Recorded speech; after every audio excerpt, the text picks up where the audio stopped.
সংসার তো আপনাকে করতেই হবে। আপনি বেঁচে থাকুন বা নাই থাকুন, ইউনিভার্সিটি থেকে আপনি ডিগ্রি পাবেন। নো, আপনি ইউনিভার্স থেকে ডিগ্রি পাবেন। আপনি শুধু ধৈর্য ধরে যান। আপনার কাছে বিভাগের সম্মাননা পুরস্কার দেওয়া হবে। একজন নারী মারা গিয়েছে। তার ৪ টা বাচ্চা। তিনি চিকেন রান্না করছিলেন। তিনি সংসার করছিলেন। তিনি মারা গেছেন। অনেকে ইমোশনাল পোস্ট দিচ্ছেন। আমি হেসে কথা বলছি। কারণ আমার কাছে মনে হয় কি জানেন? নারীটা মারা যেয়ে ভালোই করেছে। কারণ তিনি প্রতিদিনের অশান্তি থেকে মুক্তি পেয়েছেন। আমি বলছি, আমাকে কয়জন গালি দিবেন সেটা নিয়ে আমার কোনো কিচ্ছু যায় আসে না। তবে একটা কথা কি জানেন? দেখলাম নিউজে মেয়েটির মা, মেয়েটির বাবা খুব আফসোস করছে। কি দরকার আফসোস করার? আপনি তো বলেছেন মানিয়ে চলতে। মানিয়ে চলতে, চলতে মেয়েটা মরে গিয়েছে। ভালোই তো হয়েছে। বাবাটা কি বিলাপ করে কাঁদছে। মাটা খুব সুন্দর করে বর্ণনা দিচ্ছে। আর বলছে জামাই একটু রাগী।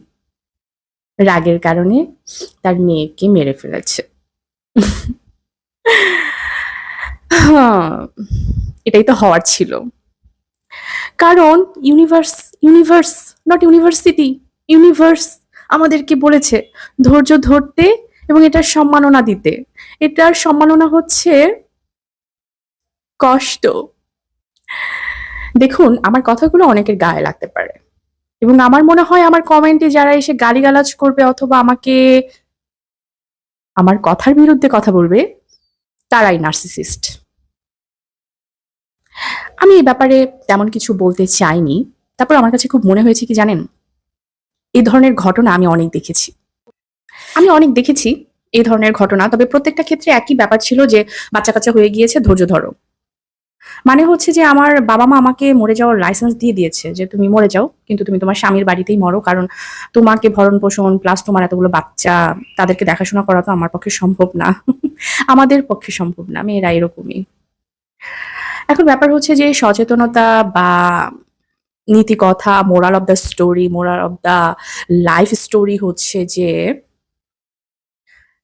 হাসব্যান্ড কি খুনি নাকি বাবা-মা খুনি? আমার খুব জানতে ইচ্ছে করছে যে জনতা কি বলে?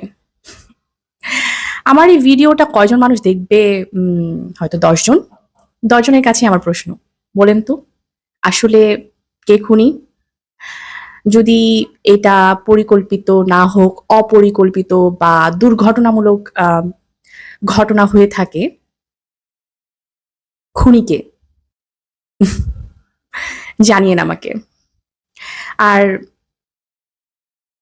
সাবধান হন, ভালো থাকেন আপনারা, ভালো চিন্তা করেন, সাহসী চিন্তা করেন, মানুষ হওয়ার চিন্তা করেন। রিজিকের মালিক তো সৃষ্টিকর্তা। সৃষ্টিকর্তার কথা বলার কারণ হচ্ছে আপনি হিন্দু, বৌদ্ধ, খ্রিস্টান যাই হন না কেন, আপনাকে যে সৃষ্টি করেছে আপনার রিজিক তিনিই দিবেন। শুধু একটু সহানুভূতি খুব দরকার।